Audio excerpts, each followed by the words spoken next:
Guys, lovely to meet you. Captain America Civil War, what a great job you did. Thank you so much. So good. Yeah. It must be so nice when the reviews come out and everyone loves it. Well, I mean, certainly it a is, relief, you know. I mean, look, these movies are made for a mass audience, Yeah. you know, and the Marvel fans are incredibly passionate fans. And they have a right to be because they've invested 10 years of their thoughts and hearts and emotions into the storytelling. So, you know, obviously the intent is never to want to disappoint them. But they don't speak with one voice. Everybody wants something different from these movies. So at the end of the day, we use our own internal metric to guide us through the process. We make the movie that we want to see, and then, you know, you hope that everybody else wants to see Is it. there ever any kind of war between the two of you when it comes to making these films? Civil War, yeah. Yeah. Every day. Yeah, I mean, I think our process is very look, we have a highly collaborative process where we sort of work through all the issues in terms of what we're trying to do with the movie.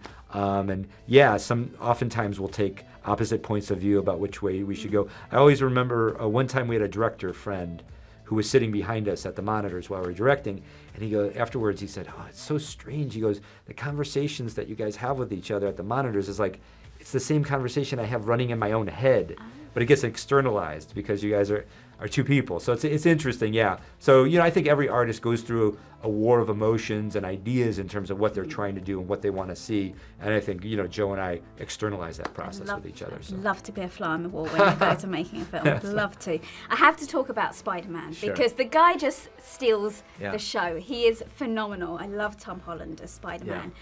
But I was torn over whether I wanted to know that he was in the film from seeing him in the trailer or whether I wished it was a surprise. So what was your decision behind Why putting him we in the introduced yeah. him in the trailer? It's a good. I mean, look, I think for a while it was kind of out. It was already kind of out there in the sense that like people know that he came to set. People know that we cast Tom Holland. So it was sort of in the ether. And I think you know, we just wanted to give the audience a little. We were so excited about Spider-Man. And look, you see only a few seconds of him in the trailer. But we wanted to give audiences a taste. We were just so excited about the character. What a great few seconds, though. Yeah. And he is fantastic in the movie. He's such an exceptional young actor. Is there plans to take him into Infinity War? You Who know, knows? Anything's possible. I'm sure everyone is asking you this. Everyone wants to know what's coming. Well, look, we're quiet about Infinity War for two reasons. Number one is simply, you know, look, as fans ourselves, we don't want to be too tipped off in terms of where the stories are going. But secondly, we're still working it out, to be frankly honest with you. We don't even have a first draft yet of the screenplay. We expect it very soon from Marcus and McFeely, so we're excited. Do you guys have any input in that kind of? Oh yeah, once we wrapped Civil War, back in September, we got into a room with Marcus and McFeely, and for months we would spend half our day editing Civil War and half our day with them talking about story for Infinity War. So it's at least 7 months now we've been working through the story on Infinity War. Yeah. That's your head is all over the place, I imagine, for that kind of thing. It's a little crazy. Yeah.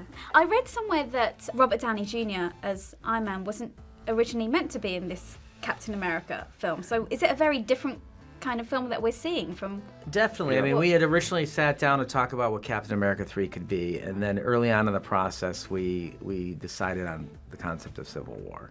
But obviously, you can't do Civil War without Robert Downey playing Iron Man. So then the job became to go talk to Robert about creatively what we had in mind for the movie, and it was not contractual for him to appear in the film, so he had to be creatively engaged and make a decision as to whether he wanted to be in the movie, and he did. Yeah. You can't not love Robert Downey Jr. I think he's amazing. If you could see a fight between any two superheroes, because obviously we've had Batman v Superman, we've had Captain America and Iron Man in here. If you could see any other two superheroes, not necessarily just from the Marvel Cinematic Universe, who would you like to see go at it? I'd like to see the Hulk fight Spider-Man. Okay. What about you?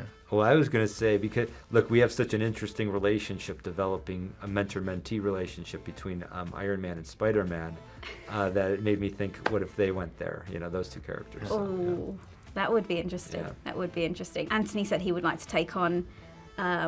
who did he say? It was one of the girls. I think. Really? We've got Widow. Storm. Black Widow? No, Storm. He Oh, wants yeah. to take on Storm. Okay. Sebastian wants to take on Wonder Woman. So I can see where those guys are going there. Great chat to you guys. Like I said, Thank you. everyone loves it. I loved it. Oh, wonderful. And I Thank hope you. all of the other fans do because That's it's so brilliant. sweet. Can't wait for Infinity War now. Oh, Cannot Thank you wait. very much.